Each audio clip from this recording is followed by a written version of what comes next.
My dear brothers and sisters of Southern Cameroon's Ambazonia, this is the first day of the month of September, meaning a brand new day and a brand new month.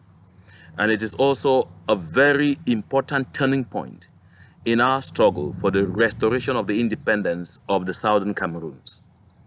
In the last discussion I had with you, I said, in as much as we have been celebrating, the time is for us to strengthen our resolve. The time is for us to get stronger. The time is for us to understand that the battle has definitely just started. You know, I've said more often than not that Mr. Paul Biya, who is president of La République du Cameroun, is not a man whose words can ever be trusted. You have seen it for yourself.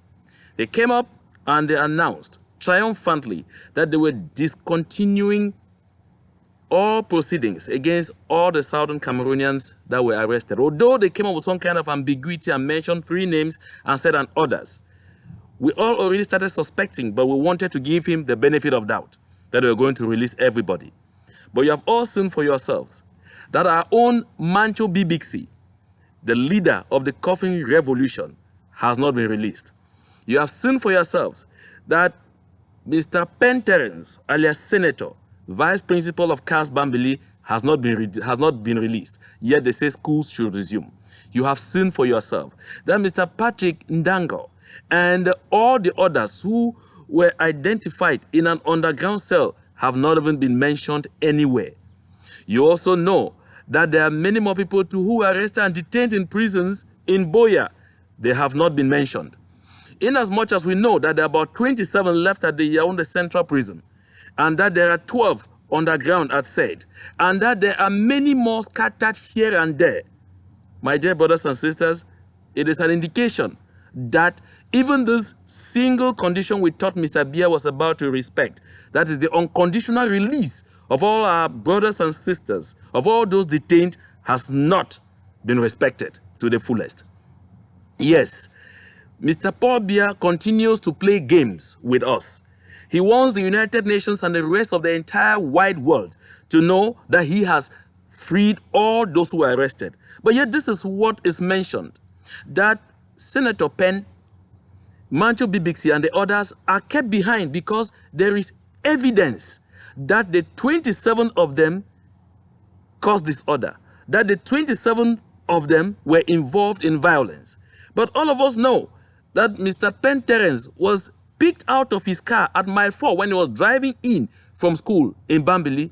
So how could he have been causing violence in his car just driving back home from school?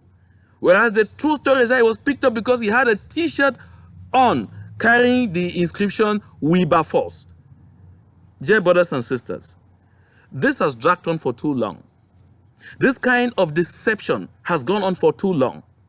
And I think we now all understand the importance of this resistance, because Mr. Paul Biya continues to think that this is 1961 when they dribbled late John Gu Foncha, Muna, Endele, and the rest.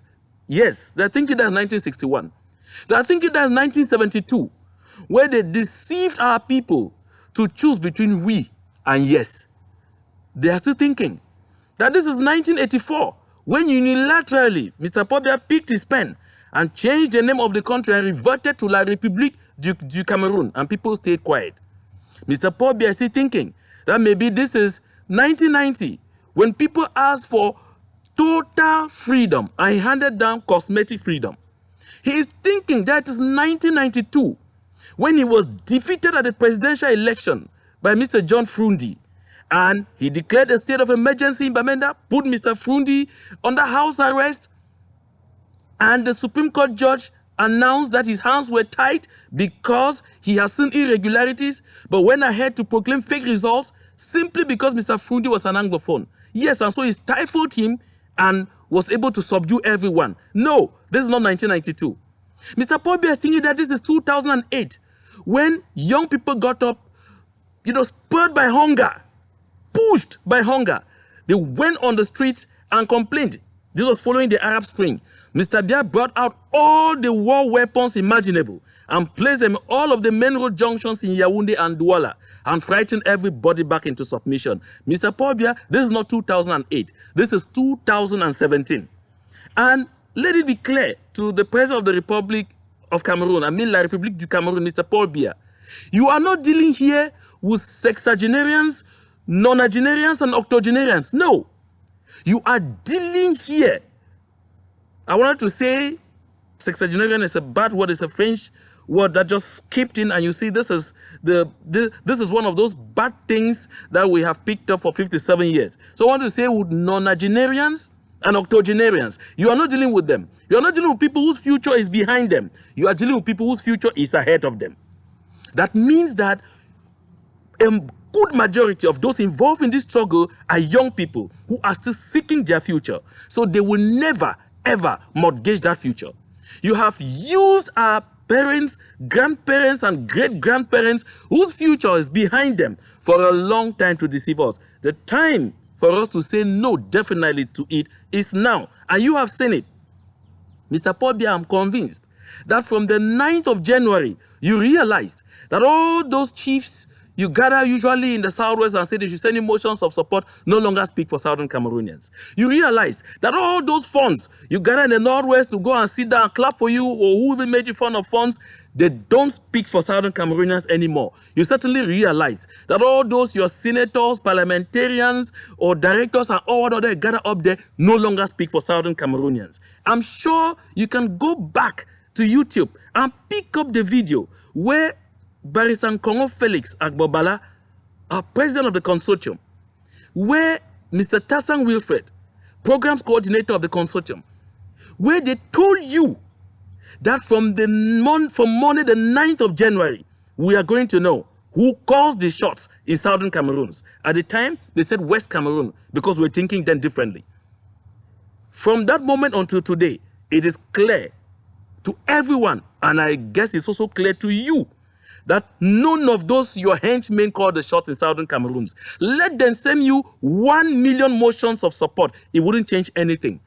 Let them move to all the villages. Like I understand, they'll be going to Talangai, they'll be going to Ekondo Titi, they'll be going to Ngi, they'll be going to, to all the nooks and crannies of Southern Cameroons on the 4th. That is this Monday, to gather, knock at doors, get parents out, bring your children, put them on the line, and march them to schools.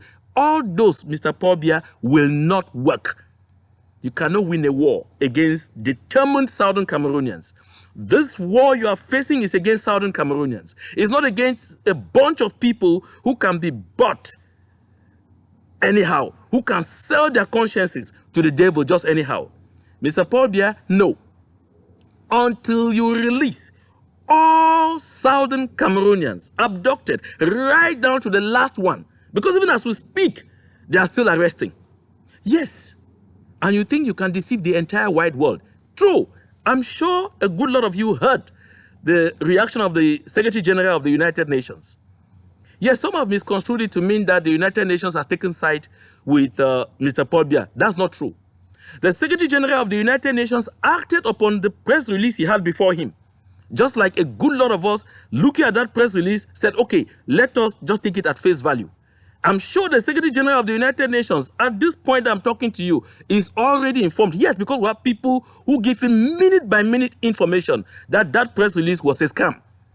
Yes, that even a good lot of those releases are not even Southern Cameroonians. They just pick people up from left and right and swell the numbers so that they will tell you 55, 56, or how many have been released. We know our people who are in detention, and until they are all released, nothing is going to change. But the Secretary General of the United Nations said one very important thing. The Secretary General of the United Nations has signaled loud and clear for anyone who has ears to hear that the Southern Cameroon's people have a right to speak for themselves. They have a right to decide what they want. The Secretary General of the United Nations does not mediate in a crisis within a country. They don't mediate, they don't intrude, they don't interfere in the internal affairs of a country. But when you get the Secretary General of the United Nations announced to you that he is offering the good offices of the United Nations to mediate between Mr. Biya's government and the people of the Southern Cameroons, it tells you now that it's an international business. This is a matter between two separate entities, and that's why the United Nations is coming in. This brings me to telling you that that is why Mr. Biya has smelled this. He has seen this coming because of the numerous UN missions to Cameroon. He has seen this coming. And that is why he hurriedly, in a haphazard manner, ordered that they should carry out the cosmetic release of some and announce to the whole wide world, let motions of support come from everywhere, that he has released everybody so that the United Nations should stay quiet. No. That is why the Secretary General of the United Nations acted swiftly, said, good, you have done well, but the problem remains and we have to mediate. So fellow Southern Cameroonians, this is an indication to you that we have just reached a turning point of this struggle, which means that because the United Nations has to come in, Mr. Paul Biya wants to do everything to make sure from Monday, the whole wide world should see that the problem has already been resolved. So there is no need for the United Nations to come in and mediate. There is no need for the United Nations to come in and say they are sitting us down to have any discussion. That is why, prior to this release, they have sent thousands of security forces to the northwest and southwest. Yes, even as I speak to you now, there are over 2,000 more getting in. And if you want to know, at least 5 billion CFA has been set aside to ensure that schools must reopen on Monday, come rain, come shine. Because CRTV cameras will be everywhere. Cameroon Tribune will even announce figures that do not exist. That is why they have even brought children from La République du Cameroon into Bamenda, into the southwest, in truckloads, to make sure that they will wear uniforms and go to schools and be filmed. That is why the government has sent 200 taxis into Bamenda and into various towns in the southwest to ensure that taxis will be moving on Monday to carry children to school, and they should tell you that everything has come back to normal. That is why the governor of the Northwest called some of the members of the drivers' unions to offer them 5 million to share among themselves so that they will work on that day. That is why the governor of the Southwest gave out money to be dished out to the press and asked them to go and write very well for school's return, because Yaoundé knows that danger is around the corner. This is why I'm talking to you today. This is the reason the chairman of the governing council of the Southern Cameroons, Sisiku Ayuk Tabe Julius, instructed the vice chair, Mr. Tassan Wilfred, Deacon Tassan Wilfred, to issue a release calling for 3-day ghost towns. 3-day, Monday, Tuesday, Wednesday, beginning this Monday, beginning Monday, September 4 to the 4th of October. 3 days. I know this is strenuous. I know say this one difficult for Una. After all the struggle, I know say for Una on that trader the way Mr. Ndumundi don't force some. Say Una take bread and undertaking. Say Una no go lock Una shops again. Say I know say this one hard for Una, but make Una know. Say Mr. Ndumundi no get no force of you do Una anything. Na just fright where we inject them into Una. Then nothing win a war against the people. We want to assure Una, make all man God the loin.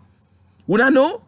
We don't fight this fight so we don't reach for level where na victory this they come. Now why that way we must suffer again hard for make sure so we don't miss this unique opportunity for get a victory once and for all. Una know?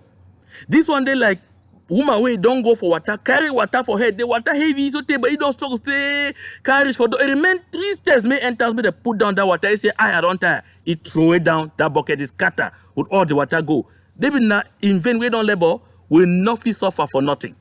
My people they were Southern Cameroons, my papa them, my mommy them, my brothers and sisters, will not feel suffer for nothing. We must go all the way.